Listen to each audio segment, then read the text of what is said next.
اسی کو تو ہم موت کہتے ہیں. نہیں مرے نہیں ہے, پردہ کر گئے. پردے کا معنی کیا ہوا؟ پردے کا معنی یہ ہوا کہ وہ زندہ ہے لیکن ہماری آنکھوں سے اوجھل ہو گئے. تم کتنا ہی اچھا لقب لے لو, پردہ کر گئے, زندہ ہیں, باحیات ہیں, پردہ کر گئے, وصال کر گئے, وفات کر گئے, کچھ بھی کہو ان کو زندہ ثابت کرنے کے لیے کتنے ہی اچھے القاب سے تم پکار لو, لیکن حقیقت یہ ہے کہ جناب محمد رسول اللہ دنیا میں موجود نہیں ہے. اگر ہے تو مجھے بتاؤ, اہل حدیث کا یہ گناہ گار بندہ محمد رسول اللہ سے ملنے کے لیے جائے. محمد صلی اللہ علیہ وسلم کو بھی ماننا ہمارے لیے حرام ہے. محمد صلی اللہ علیہ وسلم کو بھی ماننا ہمارے لیے حرام ہے. جو شخص مر چکا ہے, جو شخص مر چکا ہے, ہم انہیں عزت کرتے ہیں, محمد صلی اللہ علیہ وسلم سے محبت کرتے ہیں. Wake up to reality. کوئی یہ نہ سمجھے جیسا کہ آج کل آپ کے اس علاقے کے بھی دیوبندی اور اہل حدیث سمجھ بیٹھے ہیں. ظاہر ہے یہاں آپ کے ہاں دیوبندی رہتے ہیں نا, فالوورز آف دیوبندیزم, اور غیر مقلدین بھی رہتے ہیں. بار بار ان کی طرف سے یہی اٹیک ہوتا ہے کہ دیکھو اعلیٰ حضرت نے اپنی طرف سے کیسے کہہ دیا تو زندہ ہے, واللہ کہ اللہ کی قسم یا رسول اللہ آپ زندہ ہیں, یہ تو شرک ہے. تو آپ ان کو اتنا ہی جواب دیں کہ ہم نے موت کا انکار کیا ہی نہیں. کل نفس ذائقۃ الموت, ہر نفس کو موت کا مزہ چکھنا ہے, ہم نے موت کا انکار نہیں کیا. بات ہو رہی ہے موت کا مزہ چکھنے کے بعد والی زندگی کے تعلق سے, اور یہ ہم نے نہیں کہا, یہ عقیدہ اعلیٰ حضرت نے ہمیں ایسے ہی نہیں سکھایا بلکہ اللہ نے سکھایا. اگر یہ غیر مقلد قرآن صحیح سے پڑھے ہوتے تو ہرگز یہ اعتراض نہیں کرتے.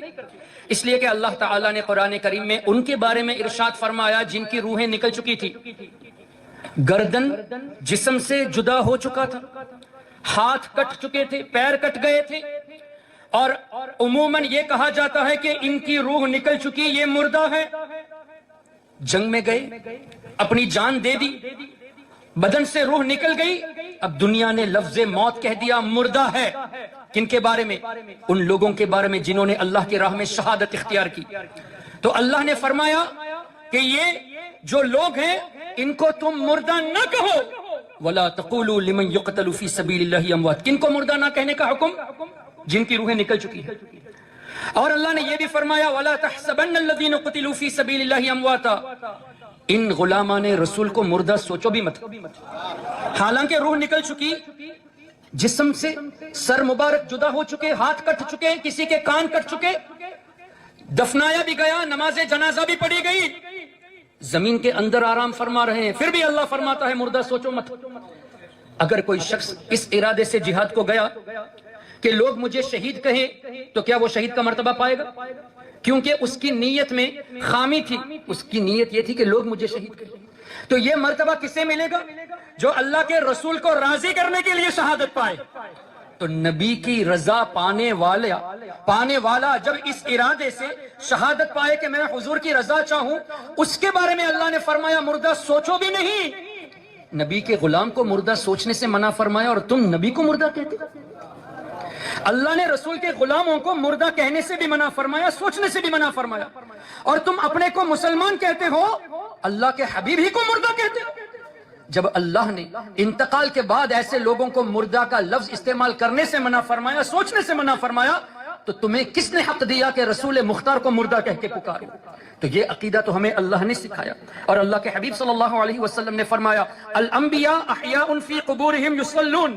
اللہ کے تمام نبی اپنی قبروں میں حیات بھی ہیں, نماز بھی پڑھتے ہیں.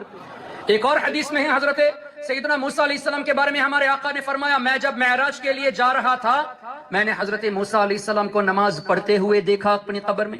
میں نے ایک جملہ جان بوجھ کے چھوڑ دیا تاکہ ایمفسائز ہو جائے, آپ کے ذہنوں میں بیٹھ جائے.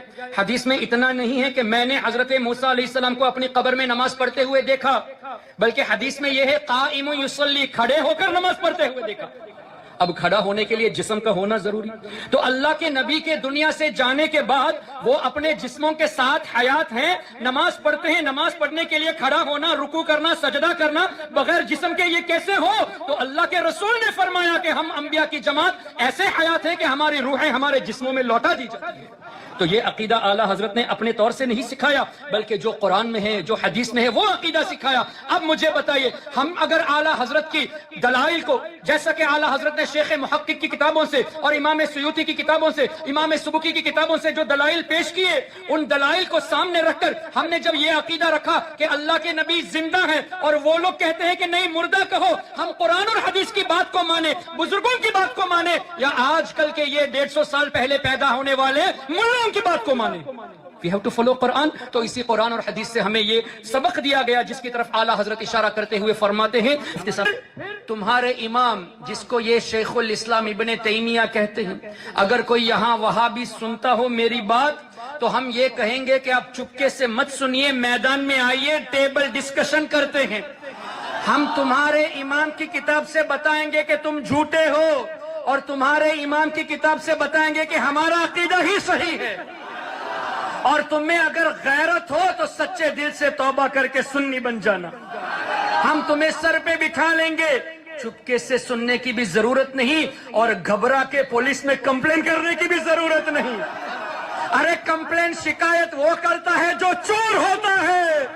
اگر تم سامنے آؤ، سچے ہوتے تو سامنے آتے، ارے مرد بن کے سامنے آؤ، عورتوں کی طرح ہو۔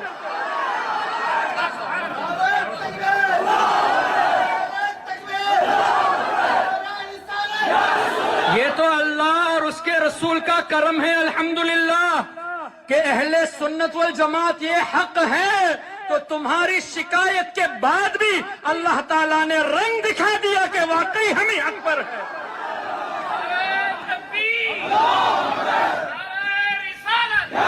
اور یہ مت سمجھ لینا کہ اگر تم نے شکایت کر دی تو ہماری شکست ہوگی۔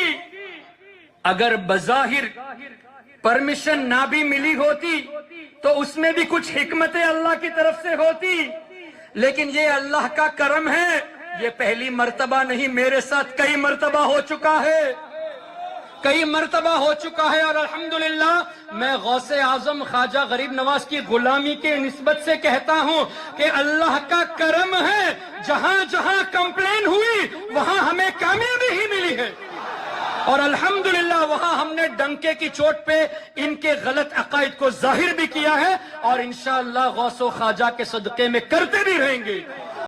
زندہ نبی کے زندہ غلاموں کا فیصلہ، ذکر رسول کرتے رہیں گے سدا سدا، ذکر رسول کرتے رہیں گے سدا سدا۔ جل جل کے خاک ہوں گے زمانے کے اہل شر، جل جل کے خاک ہوں گے زمانے کے اہل شر، تا حشر زبانوں پہ رہے گا یا مصطفیٰ